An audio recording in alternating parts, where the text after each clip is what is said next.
Hello, everybody, and welcome back to the Dual Screens podcast. This is a show where we bring on industry guests, video game industry guests, to give us their story and talk about their project and all that fun stuff. And I am one of your hosts, Stephen Fontana, and with me, as always, he is Andy Esimakis. How are you, Andy? Well, I'm watching my 1-year-old pup who turned one yesterday. Oh, happy birthday. Happy birthday, Cujo. He's playing with a stuffed taco, but I have no idea where it came from. Interesting. The mystery of Yeah, the stuffed taco. yes. Could go for a real taco right about now. We're going to have to figure That's for this out. sure. By the end of the show, I want answers, Andy. I want answers.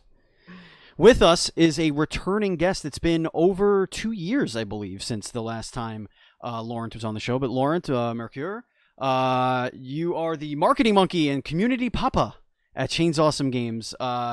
You guys recently released Night Squad, a multiplayer friendship-destroying video game for the Nintendo Switch. And of course, the first time you were on, you came to talk about Aftercharge. Laurent, welcome to the show. Hey, thanks for having me. Yeah. You got the description just right. Perfect, we did it. So So how you been? well-researched podcast. I've been good. It's been a weird year since we released Aftercharge in 2019. So we switched things around. We started working on something new, and then while working on something new, we said, "Hey, we got that game, Night Squad, we released in 2015. What about putting it on the Nintendo Switch for a try?" So that's what we did. Awesome. So, listeners, as I said at the top of the show, this is the Dual Screens podcast. This is an interview show where we bring on industry guests from the video game industry to tell us their story, whether it be a programmer, a director, PR, a voice actor, a writer, it doesn't matter. They all have stories to tell, and we want to be the platform for them to tell their stories. This show will post each and every Thursday for your listening pleasure on your podcast service of choice, including our home, podbean.com. We're also on iHeartRadio. We're on Spotify. We're on Apple Podcasts. We're on Google Play. We're on everything, ladies and gentlemen. And, of course, you could find us on our YouTube channel, youtube.com/dual Screens TV. But yeah, let's just jump right in. Let's jump right into this thing. So, Aftercharge comes out last year. It was a ton of fun. I think you were also a Game Pass game or something on Xbox at the time. I mean, people were playing it. It was a thing. So obviously, you like you just said, you're working on another project, and you went back into the well to see what else you can dig up, and maybe make a couple bucks. I'm sure that was the goal. Obviously, was the success of Aftercharge one of the main reasons why you decided to have Night Squad come out on Switch? Kind of you guys made a little name for yourself with Aftercharge. Maybe just kind of ride that momentum. Was that part of the decision making? Not exactly. I think it was more. Aftercharge didn't really make a name for ourselves. It was mostly Night Squad that did. The original Night Squad that we released in 2015 is still, to this day, doing really well on Xbox One. And it kind of made us think, oh, this game that we have there, that we've always kind of dreamed of putting it on a different platform, but we couldn't at the time. There was there was the Wii U, but that wasn't very good. So we didn't really look into Wii U that much, and the PlayStation 4 isn't supporting of 8 players. So it's really at the core of the Night Squad brand. So when the Nintendo Switch was announced, we were right in the middle of developing Aftercharge. We were way too busy to spend a few months working on the Night Squad port. So that idea flew out of our mind. But then it came back. When we released Aftercharge, it didn't quite get the success we hoped it would on Xbox One and PC. We worked really hard on having this game lift, but releasing a competitive online multiplayer game is hell. It was way too ambitious for the studio of our size. So after a few months, I think around July or August of last year, we kind of said, okay, we need to start working on something different. We can't only rely on Aftercharge for our revenues. So we started working on something different. But while working on that, we wondered, why? Well, that would be a great time to make that Night Squad port, and there we are today. It released last Friday, and it's really exciting. It's our first game on the Nintendo Switch. We've never released on that platform. We've only had, in terms of console, our only experience it with the Xbox One. So it's very experimental, launching on a new platform. We have no idea what to expect, and for now, it's going great. Go ahead, Andy. Where are you? Oh, did you leave? I think Andy just. No, I was on mute for a second. Oh, I'm sorry. My apologies. Someone rang my doorbell a second ago. This happens. That's the tropes of, or the traps of recording from your home during the day. So I do want to ask you. You said recently on Twitter that you released a game on the Nintendo platform, and it was like a childhood dream coming true. Yeah, of course. Why was that a dream come true for you guys? Just expound on that a little bit. Well, we're all, it was for me, but for the studio as well. We've all grew up with Nintendo games. No one at the studio were Sega people back in when we were younger. we were all Nintendo game players. So it's in that sense, very very personally, it was fun to finally have a game on that platform. I did work on another game that before joining Chainsawesome Games. When I worked at Frema Studio, we worked on Chariot, and Chariot ended up being on the Wii U. But still, it was the first game that I really worked on putting all the efforts, the marketing efforts, and working directly with the folks at Nintendo was a really good experience. I loved it. It really was a gift for my child, my inner child. And in terms of a move for the studio, we've always felt that Night Squad was a great game for the Nintendo platform because it's very family friendly. It's oriented, like, its philosophy behind Night Squad is that since you need 8 players to jump in, let's make the game very easy and accessible for all people if you wish to ever get 8 players to play at the same time. So it was a natural fit, a very natural fit for us. Yeah, I think it was my idea too. I think when you were last on the podcast, I was hounding you to get this game on the Nintendo Switch, and you were like, Wow. I don't know. We're not sure about that. Yeah, the reason mostly was we were too busy with Aftercharge, but we know it would have been a great move. We should have done that earlier, and that everyone at the studio agree that we were too focused on something else. And it's completely out of my hands. I'm just a marketing guy. It's one of the first things I said when the Switch was announced was, should we port it to the Nintendo Switch? And like the answers were mostly no. We're just way too busy. It's going to delay a lot of things going on Aftercharge. So let's just wait. Okay. And now you're like, I told you so. You son of a bitch. A bit, just a bit. But it's still a good timing because, like I've said earlier, and this is kind of a tease, but there's nothing full away to that teaser. We've announced a few places that we're working on a new game, and it's planned to be releasing this year. So having another game launch right now is a good time to kind of put our name back in the public space. Like, hey, we're Chainsawesome Games. We're working on something different. But here is Night Squad on the Switch. Yeah, this is why you still love us. So here's our game that you all fell in love with. Yeah. Now for Switch. We still have a lot of players on Xbox One. It's still crazy. It's crazy. So, I guess Aftercharge is kind of a cautionary tale for the smaller size development teams because competitive online gaming is a huge market. I mean, there's always going to be corners of that market that you can kind of like put a little foothold in and all that stuff. But it seems like that is really a piece of the pie that should be reserved for the larger dogs, as it were. Like, because you constantly have to be updating. You constantly have to be keeping on top of things. You can't leave things stagnant for too long because then player base gets bored and walks away. You have to constantly communicate with your player base. So can you go a little bit into like maybe there are other developers out there. Maybe there's a solo dev out there that's like, oh, I have this idea for a competitive, online, shooting game. What are some of the pratfalls of developing like that with a smaller size studio? I think the number one problem, and this is also affecting huge studio. We take, for example, there are a few examples, but there's one that's going on right now. There's this online competitive game made by an Amazon studio that's called The Crucible. The Crucible? I don't know if you have pronounced it. Yeah, The Crucible. Yep. It's not going well.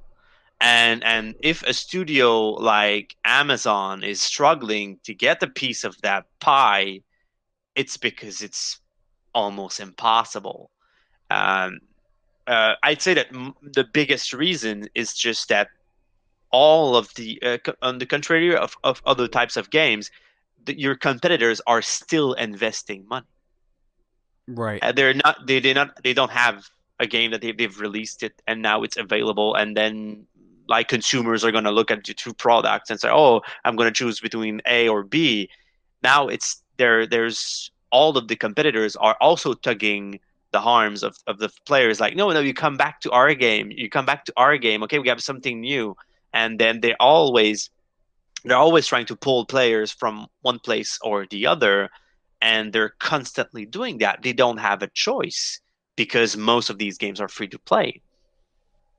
So I think that the issue number one is you gotta have a humongous marketing budget, because you're gonna keep investing in not only content but also advertising. You gotta get those players back in the game all the time, and that is something I believe a solo studio, and most importantly a self-publishing solo studio like ours, that's something we just couldn't match.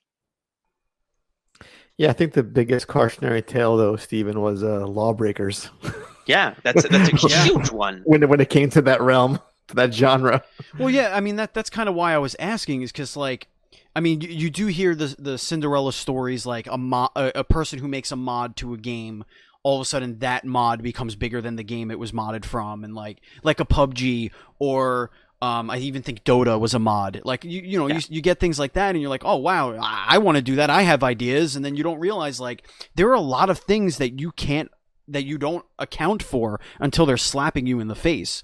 I remember, sitting down playing Aftercharge and just kind of talking with some of the community, like doing community game nights, and it's like, oh, wouldn't it be cool if we could do this thing, and then not realizing that one thing that we think would be cool that we found in another game or whatever, like, would spiral the game out of control. Like, everything kind of affects everything else. It's not as simple as just updating and piling things on top, because other things get affected. And we see that when we have guests on that talk about single player games, that if you change one thing back here, it could change everything up here, and like all this other stuff. But I can't imagine a multiplayer competitive game, all the systems that have to talk to each other, the balancing that goes into everything. Like, I can't imagine what that would be like. I feel like you would have to almost double the size of your studio and have people in it, an entire studio the size of the studio that of the crew that made the game staying on it and updating it and keeping it going, while another crew splits off and works on another project. I mean, at least that's how I envisioned something like that even standing a chance. Was there any conversations within the studio of trying to keep Aftercharge going and getting it updated with a maybe hiring or was it just, hey, we did what we did, it's time to back away, let's focus on something else that's going to get an influx of cash into the studio? Well, we gave it, I'd say we gave it 2 tries. There were 2 pieces of content that we wanted to push. So we had 2 major updates to Aftercharge, and each of these times, I've tried very hard to get visibility for the game through influencers, paid influencers, and also free weekends on Steam. And this always gave us spikes of players, but then they left. They had some other games to play. And the game being free for a game like ours isn't such a big deal because other games in our space are mostly free. So I think one of the it's tied to my first point, but I also think that to have any chance in this space, you need to be free to play, which we weren't not because we couldn't take that chance of having a game that's free to play, and then if revenue isn't coming in, you have a huge problem ahead of you. You might have more players. That's all fine. That's the community asked for the game to turn free to play the second we were missing players, and I was like, oh, okay, this is more complicated than you think. We have server costs to pay for, and it wouldn't mean that players would stick around longer. It just means that there will be a bigger influx of players every day. But if our current players are stopping after a week of playing, free to play isn't going to change that. So other bigger systems needed to be changed inside the game, but that requires a lot of time. And when you're releasing a competitive online game, you don't have a lot of time. You Yeah. have to figure this thing out and fix it so quickly that your player base doesn't have time to leave, which is so much quicker than a 10 people studio could do, like us. Yeah, and I feel like if you look at games like Overwatch, for example, that player base is just so loyal. Like a lot of those folks playing that game only play that game and nothing else. Like my Exactly. fiance, he only plays Overwatch. Like he loves just that one game, and to have another option is not even in his thinking. Like this is all I have for this kind of gameplay, and everything else kind of falls away. Exactly, and I think it comes with the. I think I'm never going to be using the game the word competitive in describing a game that we make, because that comes with a mindset. If you're playing a competitive game, the idea is to be the best at it.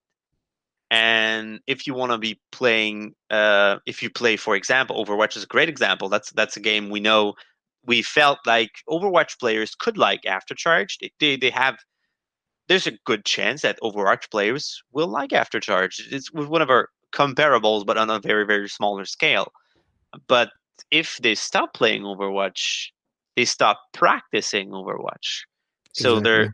they're not gonna be. They're gonna feel like they're missing out on practicing Overwatch to play Aftercharge. And why play Aftercharge if like no one is, not a lot of people are playing Aftercharge? So they would be spending time practicing.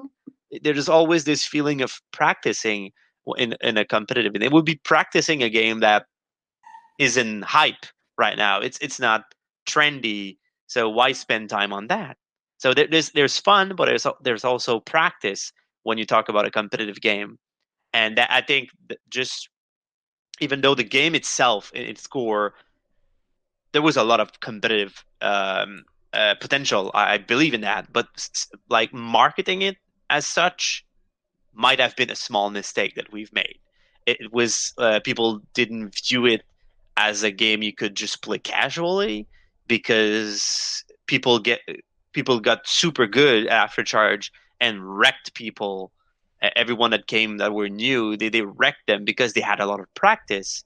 And then that's like one of the factors, of many factors that kind of killed its chances. So let's switch gears over to Night Squad. So Night Squad is also competitive in its own right, but it's really only competing to try and ruin your friendships with your friends. Because now we're switching gears. We're not getting to a. This is more of a party competitive atmosphere. This is going to be like a tower fall or a duck game or something like that. So why don't you give our listeners who don't know what Night Quest is or Night Squad. Sorry. Night Squad. A Night Quest is another game that I was playing last year. So tell our listeners what is Night Squad. So Night Squad is an 8-player arcade-inspired multiplayer game that's reminiscent of Bomberman and like the really old school Gauntlet. So it's top-down. Every player picks a knight, and it's basically up to which game modes you choose, um, what you'll be doing. So, for example, you can play a mode that's Capture the Grail. That's like our classic. So there's a Grail sitting in the middle of the map. All 8 knights needs to get it. So you just go at it and you kill all the other knights and you get the Grail back to your base. It's extremely simple to play. You just move around and hit with your sword, but there's a lot of depth to it, as you can pick up a ton of power ups, such as there's a bow and arrow, a shield, a horse, but there's also laser guns. And there's a Ripper. It's actually a gun that shoots saws. So there's a lot of stupid weaponry you can pick up, and it makes for multiplayer madness. It's just fun times with your friend. I wouldn't say it's competitive. You can make it competitive, but there's a lot of things in Night Squad that aren't made to be super fair by design, because it's more fun like that. For example, when it's my kind of game. Yeah, exactly. So sometimes some items are really not fair. They're just too good. But it's just part of the fun. It's more chaotic than competitive, I'd say. So comparing it to Towerfall is we know there's a lot of similarities between Towerfall and Night Squad. There's also the concept that it's one hit kill. There's no HP in Night Squad. You get hit by your enemy, you're dead. That's it. But that's okay. You'll be spawning a few seconds later. And like I said earlier, there's a lot of game modes. Capture the Grail is just one. But there's Capture the Flag. You can play soccer.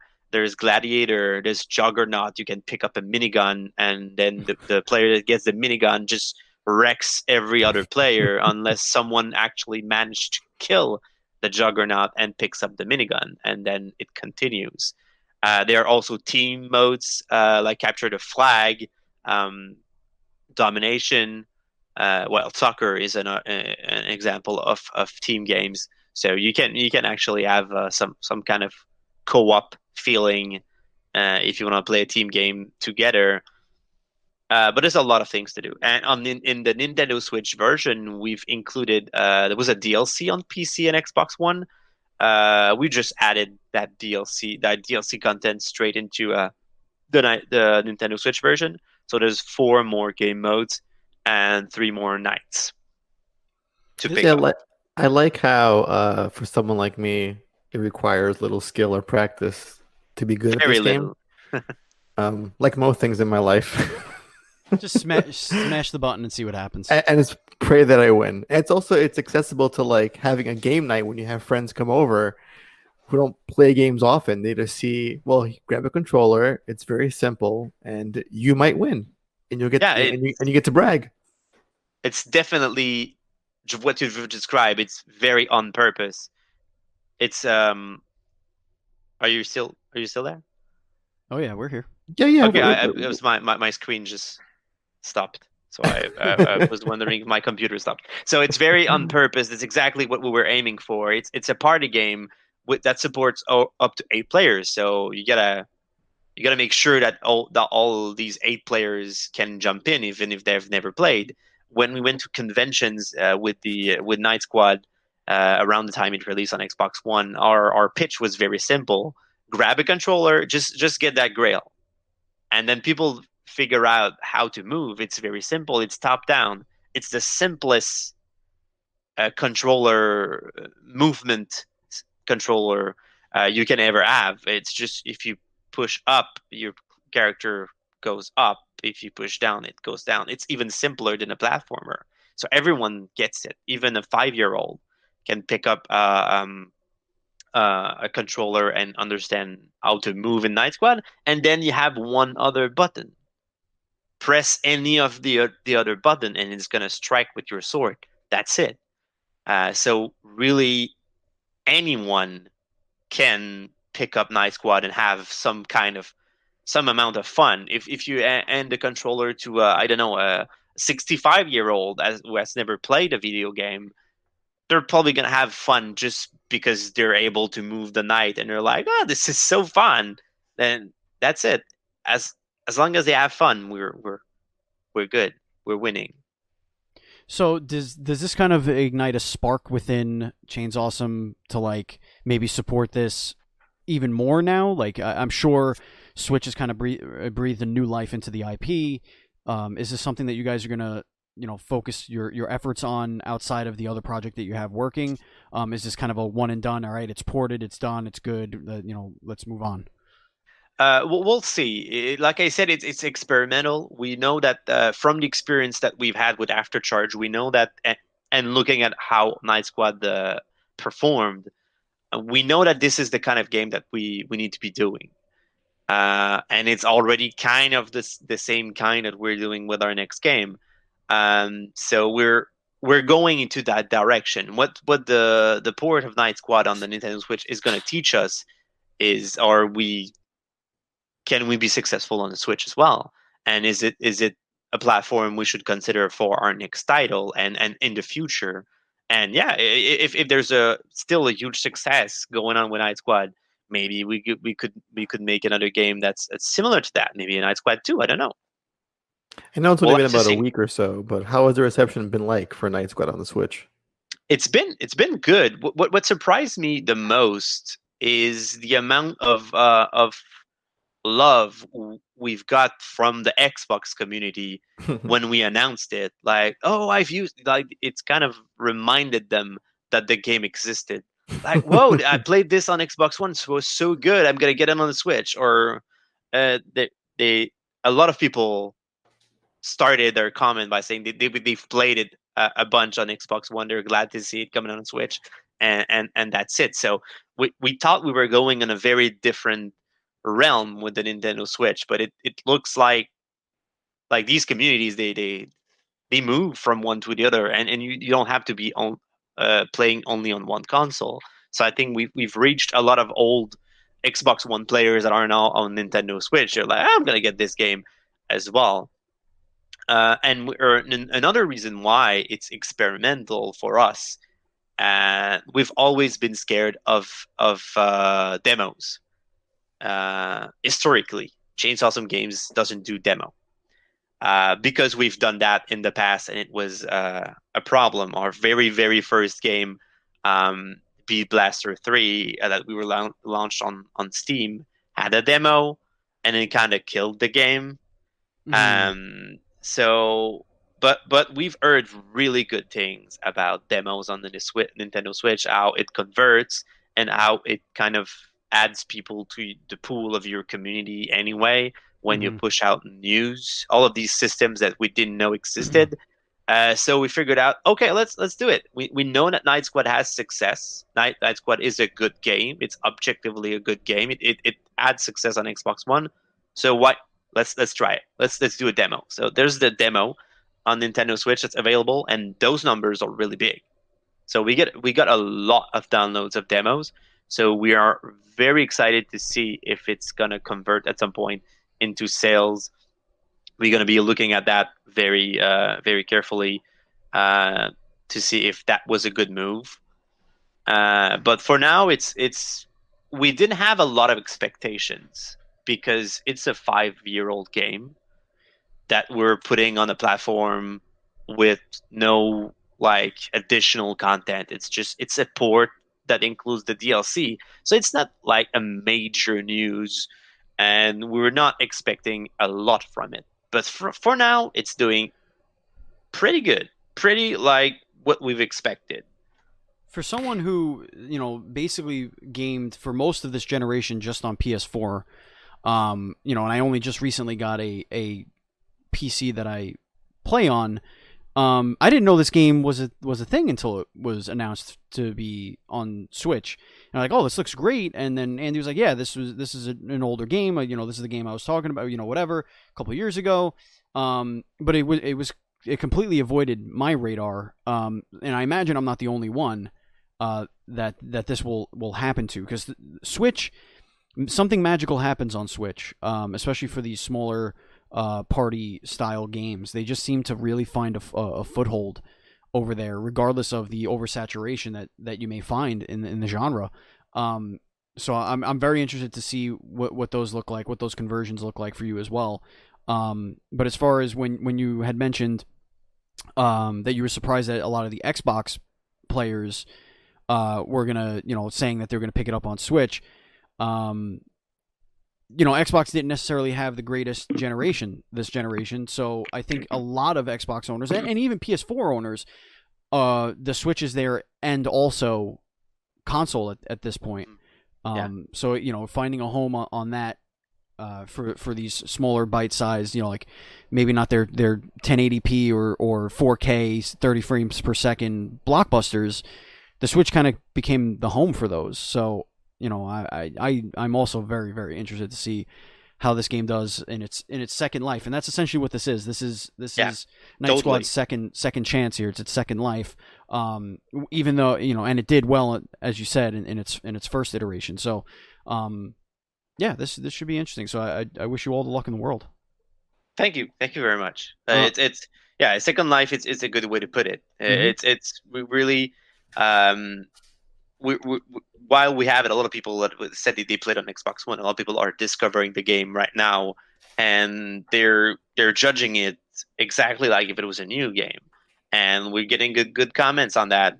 And I feel like a big strength of the Nintendo Switch for party games and multiplayer games like that is that everyone has at least 2 controllers. Right. That I think it makes a huge difference. I feel like a lot of people that are playing on Xbox One and PlayStation 4, for example, well, at the base, you only have 1 controller. So when you buy the console, if you're not too much into local multiplayer games, well, you're really not going to buy any because you don't have a controller. You're not going to buy a controller for that one local multiplayer game. It's going to take a lot for you to purchase that other controller. While on the Nintendo Switch, at least you already have 2, so it's a start. It's perfect for local multiplayer games in that sense.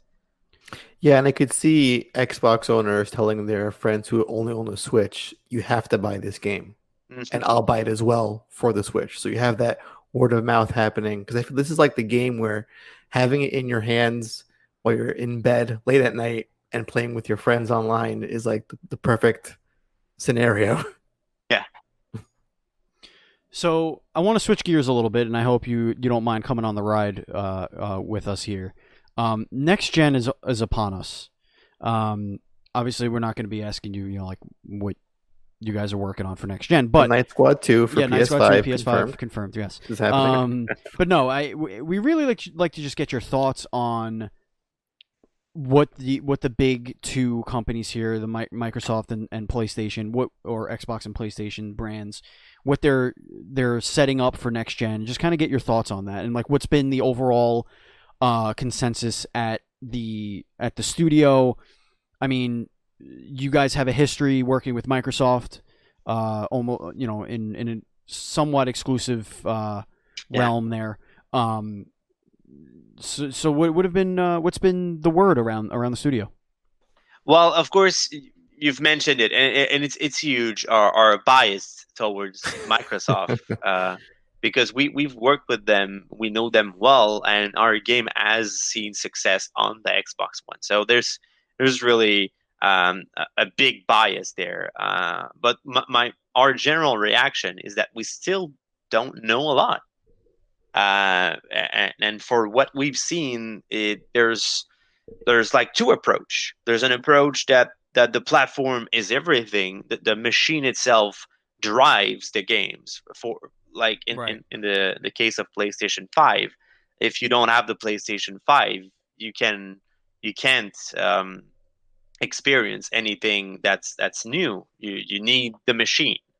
And in terms of so it's gonna probably make games that are more breathtaking and extremely sophisticated, and like it's gonna be a true next generation going into the PlayStation 5 right now when they launch. And in terms of what Xbox is doing, it's gonna be I think maybe it's going to take a longer time to get a catalog that's going to be of games that's going to be similar to what you see on PlayStation 5. But at least the machine isn't everything.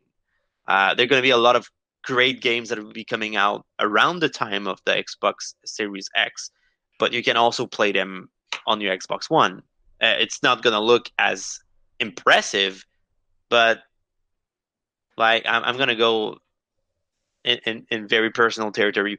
Who cares? I'm not a visual guy. I don't, even though I play a lot of games on PC, I don't really care if there's like super updated graphics and realism. That's not getting to me at all. And us as a studio, of course, not not either, because we're not going in that sort of visual style. So we can make our games look great, even if the machine isn't a beast. So of course, in for us, we're more looking at what Microsoft is doing, um, but we have conversation with Sony as well. We have a contact there, and we keep updated on what we're doing and if it would be a good fit for them. But it goes in the two senses. Not only do we have an experience with Microsoft, but Microsoft have an experience with us. They know us. They know we can deliver, and what we make are usually good games. So they're more open to giving us information on what they're doing, and they see our game going on their platform first. Um, so I'd say that's our current situation right now. But I'm really excited to get to know more about the PlayStation 5 and the Series X. What's that stuff? It's still vague. It's a new machine, but it runs mostly the same games, other than some new games that will work better on that Series X. But no games will be that's what I understood. No games that will be releasing with the Series X will be exclusive to the Series X, though, so you will be able to play it on Xbox One. Yeah, Correct. at least For the first Yeah. 2 years, at yeah, least. the first. I think they said 18 months was like their Mhm. their So window for that. So do you think that's going to hurt innovation in the Xbox library? Like, do you think that is going to be like holding back developers from doing truly innovative things with the hardware, just because of the nature of it needing to run on current gen, whereas on the Sony side, like third party, yeah, they're going to still have to worry about previous gen stuff, but maybe they lean a little bit more towards the PlayStation architecture, the what they're doing to cut down on load times and texture pop and like all that fun stuff. What do you think? Do you think that it's going to hold Xbox back for launch? I don't think so. Innovation doesn't require horsepower. Mhm.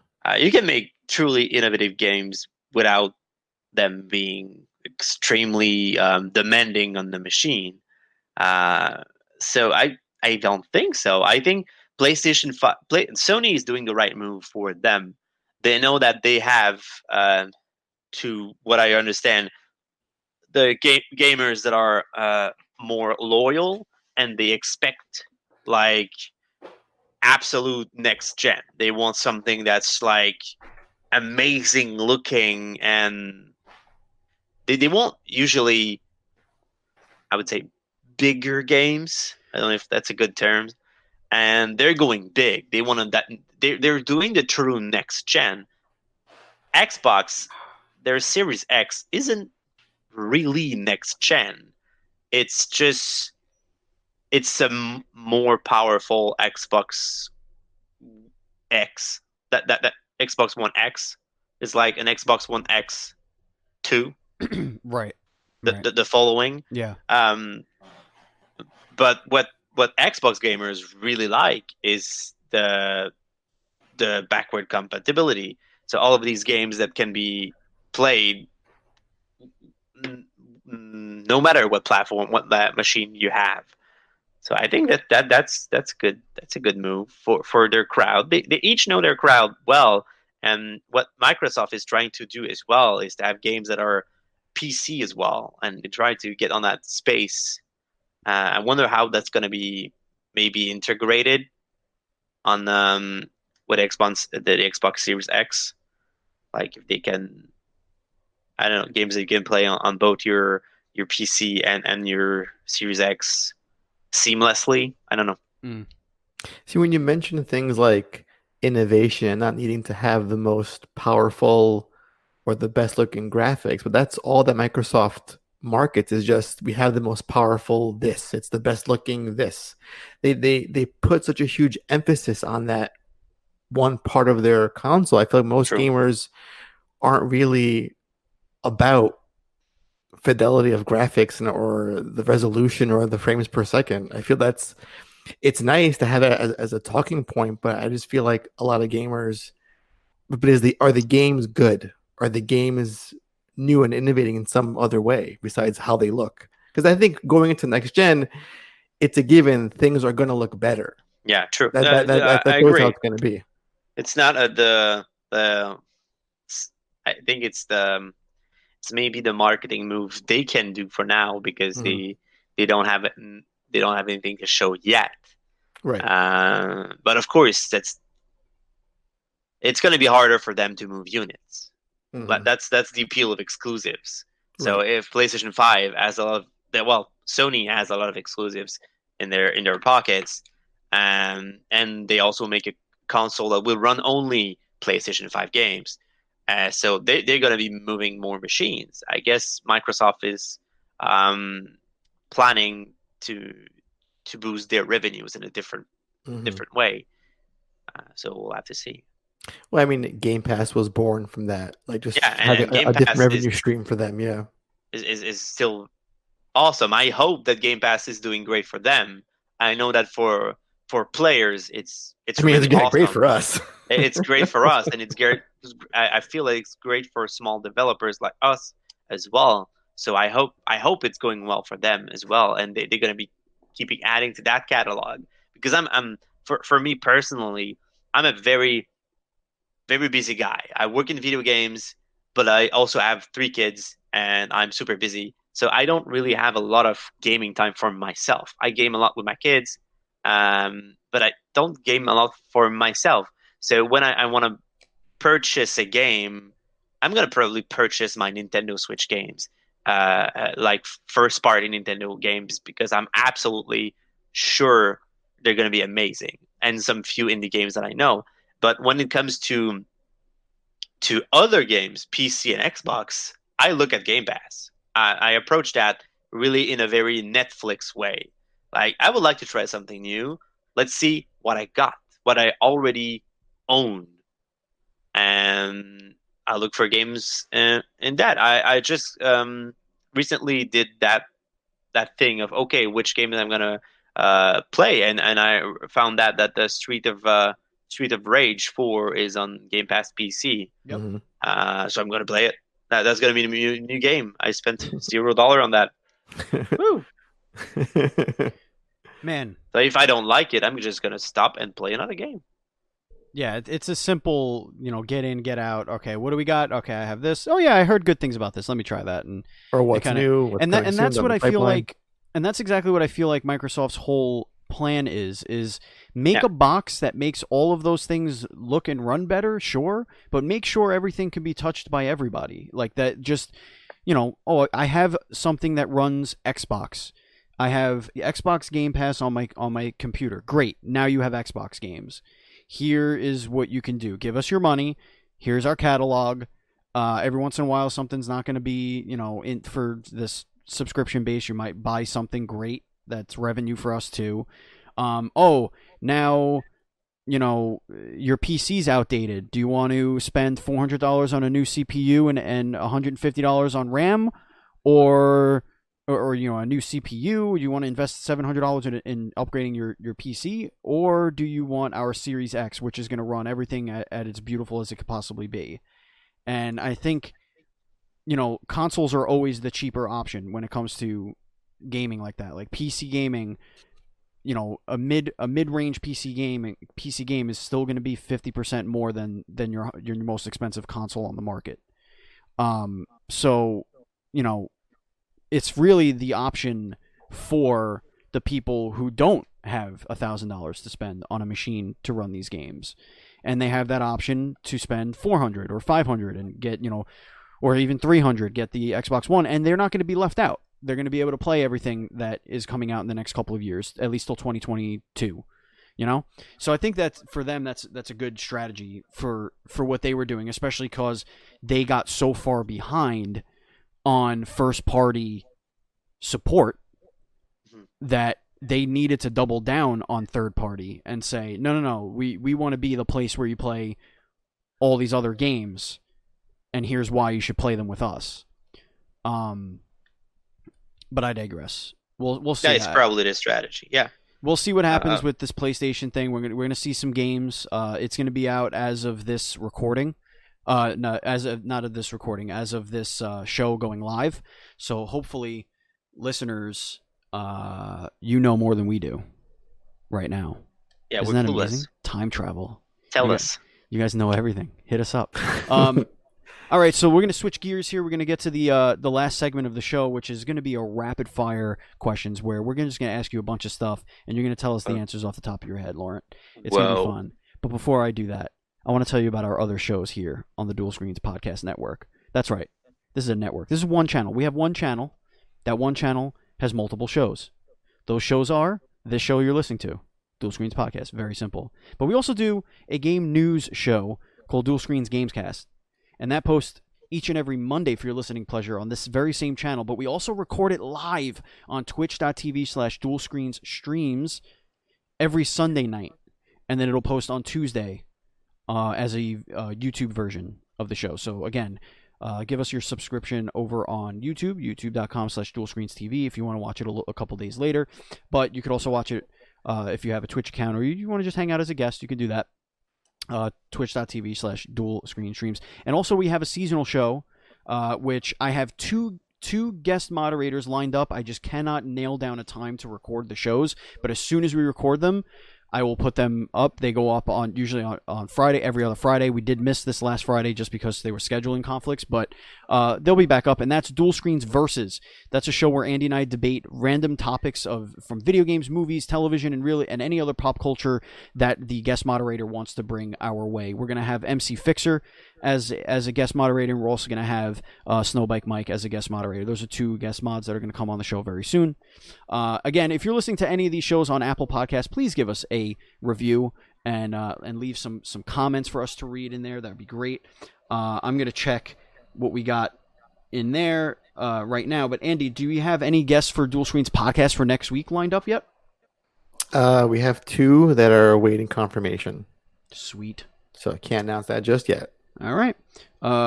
We have no new reviews as of right now.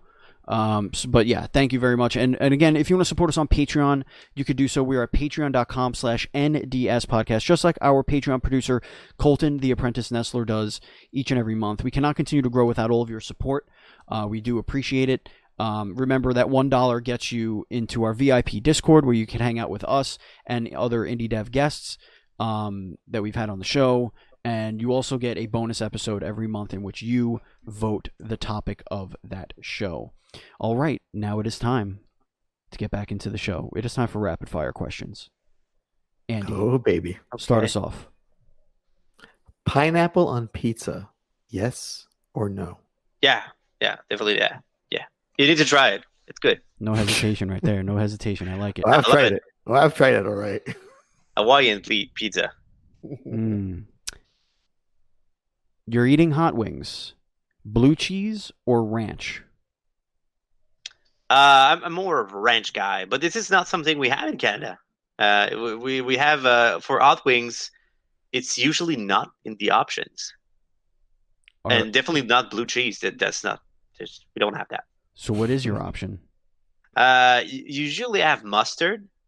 All right. Now you're just committing treason. We do on this guest. Barbecue. Buffalo. Buffalo. Buffalo's a thing, right? Well, You yeah, don't have I that? mean that's. I mean, I'm talking about like what you're dipping your wings in. Like you got your hot wings. You got to dip it in something. Not necessarily. Oh man, I'm learning a lot about Canadians. Would you rather eat no candy on Halloween or no turkey on Thanksgiving? uh, Again, Canadian here. Turkey isn't a big of a deal for our Thanksgiving, so I'm gonna go for a no turkey on Thanksgiving.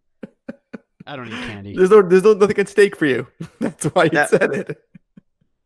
for now, questions have What's been your really easy. equivalent of a Thanksgiving, and what do you eat on that We day? have Thanksgiving as well. It's got Mhm. the same name. It's just I don't think it's celebrating something What's the signature similar. dish on your Thanksgiving? But that's the thing. There's no signature dish. It's just you eat a great meal with your family, and that's pretty much it. You get two It's days all off. backwards up there. It's sounding more and more like Canada's very un-American, and I don't know how It sounds I like a feel about it. hellscape. Is what I'm hearing. Yeah, it's early. It's a very different timing as well. It's early October. I don't know why it has the same name. To be honest, it's really not the same thing. It's in early October, and it's you get 2 days off for that. Hooray! Sure. And you just eat with you have a good family meal. That's it's a good reason to see the family. And but that's it. There's not a lot going on around it. That's why there's a confusion. It's why it has the same name. Who's your favorite superhero? I'm gonna go with Batman. Yeah. Excellent I'm choice. Batman is I've been a fan of the Batman movies since I was a kid. So I like the very old ones. Even when they got ridiculous as a kid, I liked them anyway. Even with Mister Freeze, and then of course I love the Dark Knight saga. Great movies from Nolan. I'm not a big fan of the DCU, so I don't have a really great opinion right now. What's this the current state of Batman in movies? But like I cannot say other names than Batman. It's been since I've been a kid. It's a great superhero. Do you miss E3? Yes, greatly. I miss E3 because I've it would have been my fourth or fifth E3 going there, and always a great time. There's a lot of big announcements, or people are all excited. Everyone is excited about video games, and then on the side of that, we as people of the industry, we have a lot of people to meet and talk about what we're working on, and it's just a very exciting week. And it's fun to spend some time in LA. But yeah, I'll miss that this year. Hoping it's gonna come back next year, but we don't know.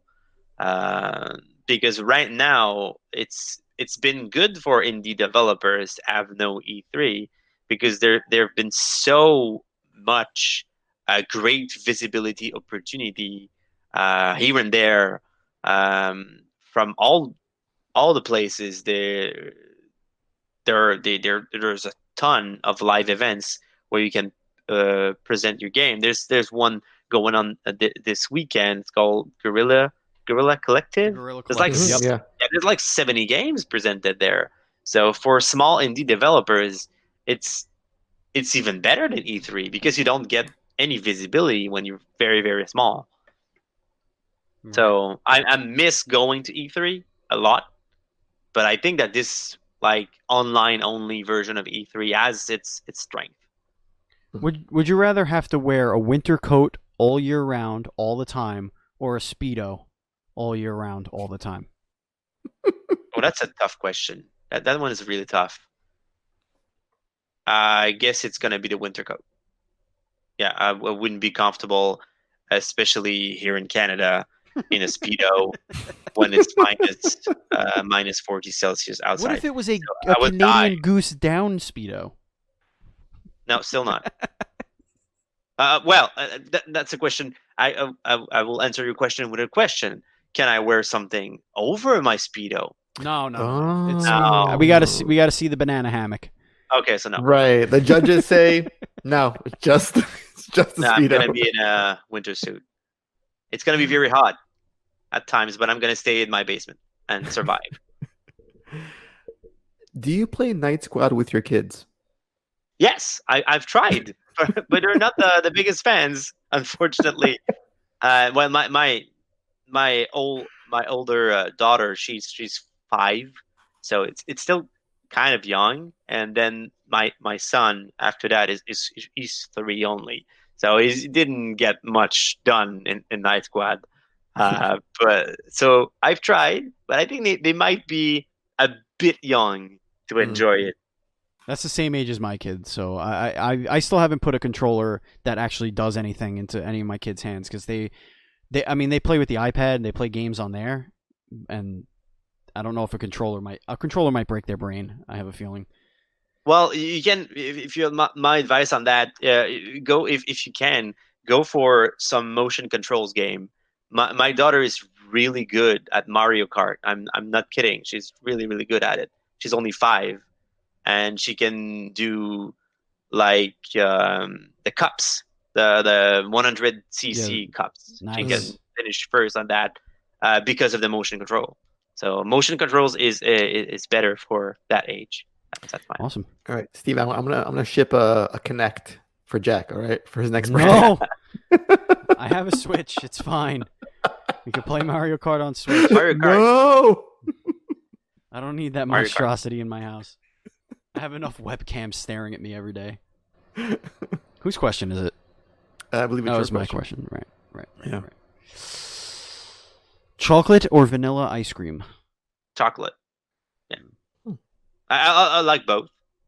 I'm a very chocolate and vanilla guy, but it have to choose. It's gonna be chocolate. Would you rather have the power of flight or invisibility? I would say flight. Way more useful.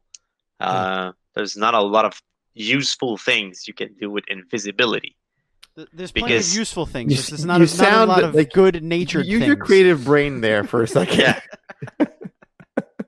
That is no. I would really find a lot of use. I'm sure to your flying. list just says go up, and I have a much longer list than that. What you can do with invisibility. Not. I said useful things. So I could go to work by flying. Mhm. It would be so much easier. Yeah, flying. Would you have to work though if you had that power? Of A course. flight. Yeah, I Of would course. probably get some other jobs that require flying, and I would kick ass at it. You'd be like Because I would Uber for fly. the air though. Poof, Just fly people around. I would for be a living. rich. I would be rich. Yeah, I guess. Yeah. I mean, Now, you can't get rich by being invisible. Again, Well- you're not being creative. you can if you're a thief. That's not. Yeah, we're not but you talking about cannot go morality. through We're talking walls. about If if you're you can evil be as wealthy. shit. Sure. Sure, you But can. being invisible doesn't mean you can go through walls. It's not gonna get you inside a Eh. bank. Well, if they open the vault and you're just standing there, you could just walk in and then Yeah, wait guess till they it's not open that it up simple. again. like if you gold bars out, isn't that what happens? They have But the Yeah. gold bars in there? bars, they're not gonna go invisible though. No, you just put them in one of those sacks that has the big dollar sign on it. Right. And these sacks, they will fly. Sure. They will look like they fly out But because if they you won't eat turn 'em, invisible. you could eat it. Oh, You can shove it in okay. your ass. Okay, then maybe that works. You just shove a gold bar in your ass and just walk. It's the back. probably not fun. I mean, you could take as long as you want. You're invisible as long as Right. you don't have an accident. You're good. Yeah. Oh boy! All right, we're gonna get to the final question here as we wrap up the show. This is a Oh, very boy. important question. This is the biggest question that you'll ever be asked in your entire career, and Whoa. that is no hyperbole. Okay. Now I hope you're sitting, and I hope that you have your thinking cap on. It's a very important question. Okay. Andy or Steven? That's a very tough one It is. It is. It's for many reasons. Mm-hmm. You guys are right there. Right. We like to put our our guests on the spot, listeners, viewers, whatever. We like to put you guys on the spot, and we're keeping tabs. And I'm pretty sure I have a very, very, very sizable lead. So if you feel sorry and you want to give Andy some love here to give him some hope at possibly catching up, that's fine. But know that you would be joining many people in the right answer, which is me. I'm gonna go for Andy. All right. Okay. That's the right choice. Shouldn't have said Because Put me on that list. Said anything. listen, if you had chosen Steven, I would have said you chose the guy that called your game Night Quest. It's kind of a bad listen, look for I you. played a game called The Knight's Quest. Leave me alone. It happens. Anyway, thank you so much, Lauren, for joining us. It was an absolute pleasure having you on here. We got a lot of great information. We wish you nothing but luck with Night Squad on Switch. We hope that everything goes great for you guys. Maybe we'll get a little community night. We'll play with the viewers and listeners on our Twitch channel. That'd be a lot of fun. But folks, if you want to follow us on social media, we are at NDS Podcast. I am at BatChild27, and Andy is at PantsGuy. And Lauren, where could everybody find Chainsawesome and everything else? You can find Chainsawesome on Twitter at Chainsaw Games, and myself on Twitter as well at Laurent Mercure. It's just my name. It's very simple. Indeed. And if you want to join our Facebook group, we are facebook.com/groups/DS podcasts. If you want to follow us on Twitch, I think I did this earlier, but it's twitch.tv/dualscreenstreams. And if you want to follow my Twitch channel, you can do so at twitch.tv/batchild. That's where I play like the games that I want to play instead of the games that, Andy and I are covering and stuff like that. But anyway, our theme song Retro Chatter is by Bradley Parsons at Train Sound Studio. Easy for me to say today. Thank you, Andrew Douglas, for all of our cartoon art, and thank you, Matt Murray, for our overlays. Again, if you want to support us on Patreon, it's patreon.com/NDS podcast, and our store is dualscreens.com/store. You can buy some t-shirts and merchandise there.